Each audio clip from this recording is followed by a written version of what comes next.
He slipped away and went upstairs to the tiny spare room where the walker lay in bed. "I want to talk to you." The old man turned his head on the pillow. "All right," he said. He seemed muted and unhappy. Suddenly Will felt sorry for him. "Are you better?" he said. Are you actually ill now, or do you just feel weak?" "I'm not ill," the walker said listlessly. "No more than usual." "Can you walk?" "You want to throw me out in the snow, is that it?" "Of course not," Will said. "Mum would never let you go off in this weather, nor would I. Not that I've got much to say on it. I'm the very youngest of this family, you know that."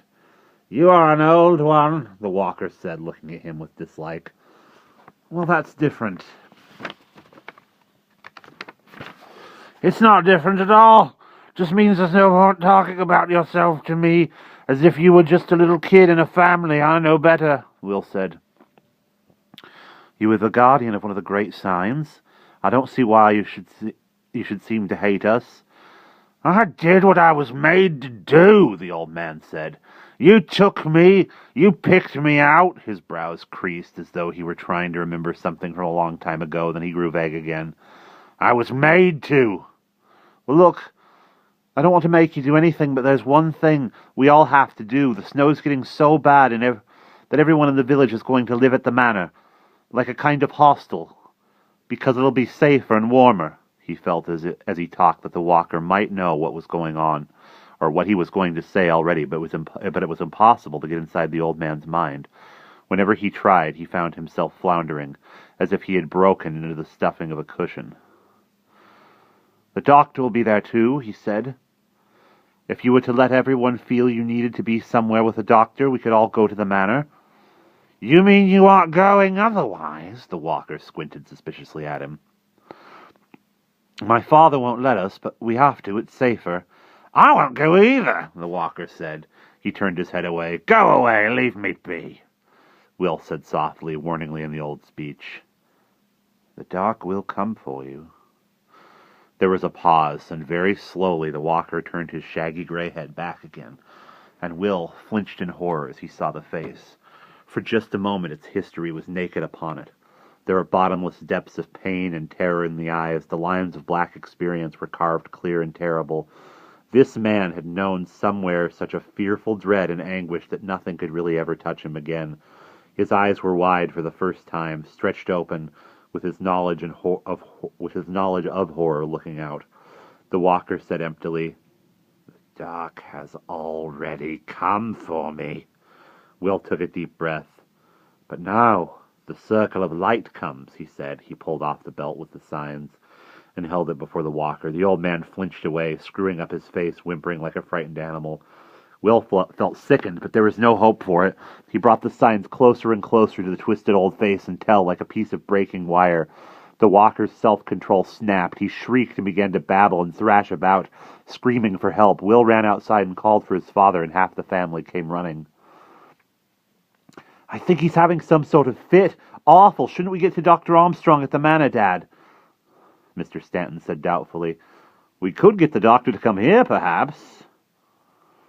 But he might very well be better off there," said Mrs. Stanton, staring at the walker in concern. "The old man, I mean, really. With the doctor able to watch him, and more comfort and food, really, this is alarming, Roger. I don't know what to do for him here." Will's father gave in. They left the walker still tossing and raving, with Max nearby in case of accidents, and went to turn the big family toboggan into a mobile stretcher. Only one thing nagged in Will's mind.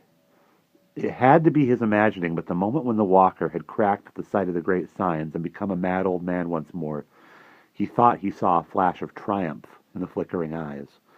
The sky hung gray and heavy, waiting to snow. As they left for the manor with the walker, Mr. Stanton took the twins with him, and Will, his wife, watched them go with unfamiliar nervousness. "I really hope it is over. Do you think Will should go?" "Comes in handy to have someone lighten this snow," said his father, over Will's splutter. "He'll be all right." "You aren't going to stay there, are you?" "Of course not. The only point of exercise is to deliver the old man to the doctor. Come on, Alice. This isn't like you. There's no danger, you know." "I suppose not," Mrs. Stanton said. They set off, heaving the toboggan, with the walker strapped into it, so trussed in blankets that he was invisible, a thick human sausage. Will's left last. Gwen handed him the torches and a flask. Will left last. Gwen handed him the torches and a flask. "I must say, I'm not sorry to see your discovery go," she said. "He frightens me, more like an animal than an old man." It seemed a long while before they reached the manor's gate. The drive had been cleared and trodden down by many feet, and 2 bright pressure lamps hung by the great door, lighting the front of the house. Snow was falling again, and the wind was beginning to blow chill round their faces. Before Robin's outstretched hand reached the doorbell, Merriman was opening the door. He looked first for Will, though no one else noticed the urgent flicker of his eyes. "Welcome," he said. "Evening," Roger Stanton said. "Shan't stay. We're fine at the house. But there's an old chap here who's ill, and he needs a doctor. All things considered, it seems better to bring him here rather than have Dr. Armstrong going to and fro. We hopped out before the storm broke." "It is rising already," Merriman said, gazing out. Then he stooped and helped the twins carry the walker's motionless, swaddled form into the house. At the threshold, the bundle of blankets jerked convulsively, and the walker could be heard muffled through his covers, shouting, "No! No! No!" "The doctor, please," Merriman said to a woman standing nearby as she scurried away. The great empty hall, where they had sung their carols, was filled with people now. Warm and bustling, unrecognizable, Dr. Armstrong appeared, nodding briskly all round. He was a small, bustling man with a monkeyish fringe of gray hair circling his bald head. The Stantons, like all of Huntercombe, knew him well. He had cured every ailment in the family for more years than Will had been alive. He peered at the walker now, twisting and moaning in protest. "What's this, eh?" "Shock, perhaps," said Merriman. "He really behaves oddly," Mr. Stanton said. "He was found unconscious in the snow some days ago, and we thought he was recovering, but now—" The big front door slammed itself shut in the rising wind, and the walker screamed. Said the doctor, and beckoned the 2 large young helpers to carry him off to some inner room. "Leave him to me," he said cheerfully. "So far, we've only got 1 broken leg and 2 sprained ankles. He'll provide variety." He trotted off after his patient. Will's father turned to peer out of a darkening window. "My wife will start wondering," he said. "We must go." Merriman said gently, "If you go now, I think you will leave, but not arrive. Probably in a little while." "The dark is rising, you see," Will said. His father looked at him with a half-smile. "You're very poetical of a sudden. All right, we'll wait just a bit. I could do with a breather. To tell the truth, better say hello to Miss Graythorne in the meantime. Where is she lying?" Merriman, the deferential butler, led the way out into the crowd. It was the oddest gathering Will had ever seen. Suddenly half the village was living in close intimacy, a tiny colony of beds and suitcases and blankets. People hailed them from small nests scattered all round the huge room. A bed or a mattress tucked into a corner, fenced in by a chair or 2, Miss Bell waved gaily from a sofa. It was like an untidy hotel with everyone camping in the foyer. Miss Graythorne was sitting stiff and upright in her wheelchair beside the fire, reading The Phoenix and the Carpet to a speechless group of village children. Like everyone else in the room, she looked uncommonly bright and cheerful. "Funny," Will said as they picked their way through. "Things are absolutely awful, and yet people look much happier than usual. Look at them all, bubbling." They are English," Merriman said. "Quite right," said Will's father. "Splendid in adversary. Tedious when safe. Never content, in fact. We're an odd lot. You're not English, are you?" he said suddenly to Merriman, and Will was astonished to hear a slight hostile note in his voice. "A mongrel," Merriman said blandly. "It's a long story." His deep-set eyes glittered down at Mr. Stanton. And then Miss Graythorne caught sight of them all. "Ah, there you are. Evening, Mr. Stanton. Boys, how are you? What do you think of this, eh? Isn't it a lark?" She put down the book. The circle of children parted to admit the newcomers. Then the twins and their father were absorbed into talk. Merriman said softly to Will in the old speech, "Look into the fire. For the length of time that it takes you to trace the shape of each of the great signs with your right hand, look into the fire. Make it your friend. Do not move your eyes away for all that time." Wondering, Will moved forward to warm himself.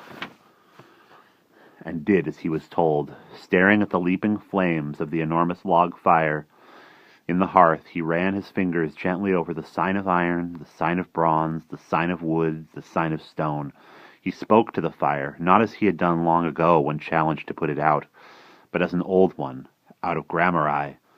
He spoke to it of the red fire in the king's hall, of the blue fire dancing over the marshes, of the yellow fire lighted on the beacon hills for Beltane and Halloween, of wildfire and need fire, and the cold fire of the sea and the sun and of the stars. The flames leaped, his fingers reached the end of their journey round the last sign.